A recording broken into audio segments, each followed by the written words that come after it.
For decades, wars have ravaged various parts of Africa, displacing millions and causing immense suffering. Yet compared to conflicts elsewhere, these wars receive very little attention globally. This lack of international focus allows these tragedies to fester, with devastating consequences for the people caught in the crossfire. Africa is a major hotspot for armed conflict, ranking second globally. Over 35 wars are currently happening within various African countries, not between nations. These conflicts involve numerous armed groups battling government forces or each other. Some of the countries affected include Burkina Faso, Cameroon, Central African Republic, Democratic Republic of Congo, Ethiopia, and many more. But while images of war from Europe or the Middle East dominate news cycles, the plight of African nations battling internal strife often goes unnoticed. This media disparity has real-world consequences. Limited international awareness translates to less pressure for diplomatic solutions, decreased humanitarian aid, and a sense of abandonment for those trapped in dire situations. A report by Shah in 2009 compiled data on conflicts in various African nations. In the midst of 2001, Ethiopia, Somalia, and Kenya experienced one of the most severe food crises globally. Rainfall was scarce, leading to widespread famine. Despite early warnings of drought from a credible international warning system, the media did not effectively convey the seriousness of the situation to the global community. Concurrently, local conflicts worsened the crisis, as soaring food prices rendered essential supplies unaffordable for many. According to Oxfam, a non-governmental organization, approximately 12 million people succumbed to starvation, lack of clean water, and inadequate sanitation. The media's failure to emphasize the drought and ensuing crisis resulted in loss of human lives and disproportionately impacted pastoralists, for whom rainfall is a vital lifeline. Interestingly, news stories about conflicts in Africa are also often told by people from other parts of the world. These reporters may have good intentions, but they might not fully grasp the cultural and historical background of the situation, leading to incomplete or inaccurate accounts. When we only hear from outsiders, it can reinforce harmful stereotypes and oversimplify complex problems. The unique details, the voices of local people, and the deeper reasons behind the conflict get lost. What we often see is a focus on violence, without much exploration of why it's happening or how communities are coping. African journalists and experts have a much better understanding of these conflicts. They know the history, the politics, and the people involved in a way that outsiders don't. Their perspectives are important for getting the full story, preventing harmful stereotypes, and explaining the complicated issues. The sad reality is, news such as conflicts happening far from major Western powers often receive less immediate attention. Major news outlets tend to focus on stories that resonate with the white audience, making geographically distant conflicts feel less relevant. And to make matters worse, there is an unfortunate stereotype that portrays African conflicts as intractable and inevitable, leading audiences to disengage. This view ignores the many reasons behind these wars, including past events, government actions, and economic issues. The perception that these wars are never-ending and irresolvable discourages sustained international attention and public interest. The problem persists even though various studies have already been made to address this issue of insufficient media coverage. For example, Mathethwa Summers in her study of ethnic conflicts in Africa, edited by Noli and Okwudiba, notes that the media has extensively covered ethnic conflicts involving Albanians and Serbs, while largely neglecting those in Africa. The study, among others, suggests that this lack of coverage stems from the pervasive belief that ethnic conflicts in Africa are commonplace occurrences, unlike those of other nations. When Russia invaded Ukraine, the world responded quickly and strongly. Countries imposed sanctions, issued diplomatic condemnations, and provided extensive media coverage. All of the sanctions and near-constant media coverage aim to prevent a war involving a nuclear-armed superpower from escalating further. But this strong response contrasts with the relatively weak reaction to ongoing conflicts in Africa, as it just shows how seriously the global community takes conflicts in Europe. From an African perspective, this reaction is both understandable and frustrating. While the response to Ukraine is justified, it also exposes a troubling double standard. For instance, the conflicts in the Democratic Republic of Congo, which has been ongoing for decades and has resulted in millions of deaths and displacements, still receives little media attention and limited international intervention. If we must explain briefly, the conflict in the Democratic Republic of Congo, or DRC, originated in the aftermath of the Rwandan mass murder in 1994. During this period, extremist Hutu militias and citizens killed an estimated 800,000 to 1 million people, making it one of the most brutal episodes of mass violence in recent history. Following this tragedy, numerous individuals sought refuge in Congo, including militants implicated in the violence. This triggered conflict in Congo, resulting in multiple skirmishes and ultimately culminating in the First Congo War from 1996 to 1997, which led to thousands more deaths. People outside of Africa did not hear much of this war, but during that same period, the Israeli-Palestinian conflict received significant coverage. The news of the First Congo War did reach international coverage, but it wasn't enough to make a significant difference for the individuals affected. After the First Congo War, the Second Congo War followed, spanning from 1998 to 2003. This Second Congo War, also known as the Great War of Africa, resulted in an estimated 5.4 million deaths. Even though a peace agreement was eventually made in 2003, the eastern part of Congo did not become stable.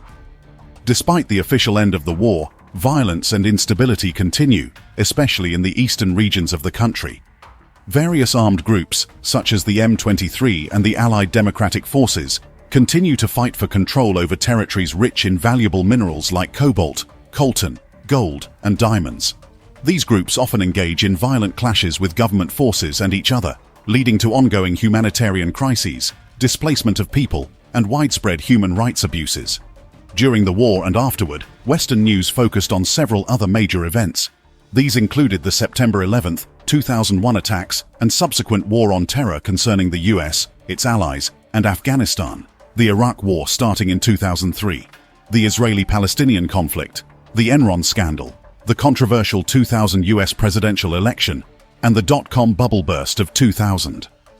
While these events are quite important, there was still insufficient news concerning the situation in DRC.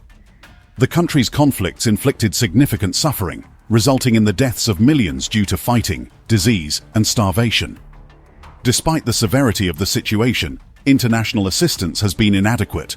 While the United Nations has deployed peacekeepers to Congo since 1999, their efforts to ensure the safety of civilians have been inconsistent, and not enough money goes to help the people who are suffering, as the world's attention moves away quickly to other problems that seem more important to the media. With all of that said, there is a pressing need for change, as the human cost of these wars is undeniable. Millions are displaced, facing hunger, disease, and violence. We believe that we, as a community, have the power to break the cycle of silence. Currently, another crisis threatens the life of millions of African citizens, and we believe it's important to bring this to light. This is the troubling conflict in Sudan. It's always unfortunate when opposing opinions lead to aggression. Such is the case with the ongoing Sudan conflict. This turmoil erupted from a power struggle within the military. Following a joint coup in 2021, tensions rose between the leaders of the Sudanese armed forces and the Rapid Support Forces over the integration of the RSF into the main military. Disagreements about rank structure and control sparked a military standoff in April 2023, with the RSF deploying forces and the SAF declaring their actions illegal. Sudan's current ruler, General Burhan, has the regular Sudanese armed forces on his side. Opposing him are the Rapid Support Forces, or RSF, the group of fighters loyal to the former militia leader, General Hemedti. These tensions within Sudan's military regime boiled over on April 15, 2023, leading into deadly clashes on the streets of Khartoum, the capital city. But the main area of this whole conflict is Darfur, a large, dry region in western Sudan with about 9 million inhabitants. Many RSF fighters originate from Darfur, especially from Hemedti's tribe, the Rizegat. This little detail unfortunately makes the region the perfect battleground for the discord. By January 2024, the violence had caused an estimated 13,000 to 15,000 deaths and over 33,000 injuries. By March, the situation had worsened, with over 6.5 million people forced to leave their homes and more than 2 million seeking refuge in other countries. Currently, conflict in Sudan persists, with neither side winning entirely. While the RSF initially enjoyed victories, they couldn't conquer key cities in Khartoum. The capital became a contested zone with neither side gaining a clear upper hand. As the fighting continued, international actors like IGAD, an East African regional organization, stepped in to broker a ceasefire. Unfortunately, these peace negotiations ultimately failed to produce a breakthrough, stalling any progress towards ending the conflict. Sudan's power struggle intensifies. Hemeti, leader of the RSF militia, tries to win international favor by touring Africa and visiting a mass murder memorial, hoping to deflect blame for RSF actions. Meanwhile, Al-Burhan, head of the rival Sudan Armed Forces, refuses to budge, rejecting peace talks and pointing fingers at the RSF. It's unclear how or when the fighting will end, leaving the future of Sudan very uncertain. Experts also believe that the current conflict in Darfur is connected to the horrific violence and human rights violations, potentially even mass murder, that occurred in the very region roughly 2 decades ago. The UN describes the situation in Sudan as a horrific humanitarian crisis, potentially the worst in recent times. Meanwhile, UNICEF, focusing on children's well-being, is concerned that some parts of Sudan are on the verge of famine. They warn of a looming hunger crisis that could be the world's biggest so far. Because the attention of the world is not on this conflict, there has been a lack of funds to help the refugees in Sudan. That would mean millions facing starvation. The UN's World Food Programme is stretched thin, unable to provide aid to 3 million starving people in Sudan. Similarly, funding shortages in Chad will force them to cut off assistance for all 1.2 million refugees by April. Not only that, but this conflict is also the reason why the number of children in Sudan who are out of school has risen to 19 million. Once again, why hasn't the media covered much about this? While conflicts in Africa continue to devastate communities, they have failed to garner sufficient attention from the global media. There are many more conflicts in Africa that are in need of coverage. Moving to other parts of the continent, conflicts are also happening in countries in Central Africa and its neighbors. In countries around Lake Chad, like Cameroon, Chad, Niger, and Nigeria, climate change is making things worse for people dealing with violence from groups like Boko Haram and Islamic State West Africa Province or ISWAP. While people often focus on the security issues in the area, the media don't pay enough attention to how climate change is making things even more dangerous and forcing people to leave their homes. All of these problems combined have caused 3 million people to become displaced and another 11 million in need of humanitarian help. Over the years, fights have broken out between different groups in Cameroon who are all struggling to get enough land, water and food due to climate change. A major example of this is in Logona-Birni, where a lack of resources caused by climate change led to violence between fishermen, farmers and herders. This fighting has forced about 60,000 people to flee to Chad for safety. Help arrived quickly from UN and aid groups, but the living conditions in the 2 camps for Cameroonian refugees in Chad got worse during the rainy season. Many more Cameroonians are still waiting to move from temporary shelters to these camps. The refugees don't want to go back home until the government solves the problem of fighting over limited resources, which is the main reason for the violence. Instead of stopping the violence, officials from Chad and Cameroon made it worse. Aid workers and displaced people have reported that high-ranking officials from both countries bought large herds of cattle and hired armed men to protect them. These armed men used violence to control access to water and grazing areas, contributing to the conflict in the region. Additionally, Cameroon is grappling with the Anglophone crisis, a conflict between its French and English-speaking communities. This conflict has inflicted significant damage on the country. It erupted in 2016 when the government responded violently to peaceful protests by teachers and lawyers advocating for reforms in the education and judicial systems. Subsequently, some individuals in the English-speaking regions of Cameroon began advocating for the establishment of their own nation, which they named Ambazonia.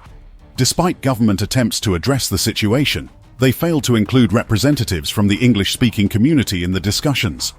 The conflict persists, resulting in numerous adverse consequences such as injuries, displacement, disrupted education for children, and economic hardships for many. There are disturbing reports of atrocities committed against civilians, revealing the urgent need for a resolution to the crisis. With all of that said, the ongoing conflicts in Africa, such as those in Sudan, Cameroon, Lake Chad Basin and Congo, are immensely devastating for the people involved. Millions have been displaced, killed or injured, and many more are facing hunger and hardship. Yet these crises receive far less global attention than conflicts in other regions, such as the war in Ukraine.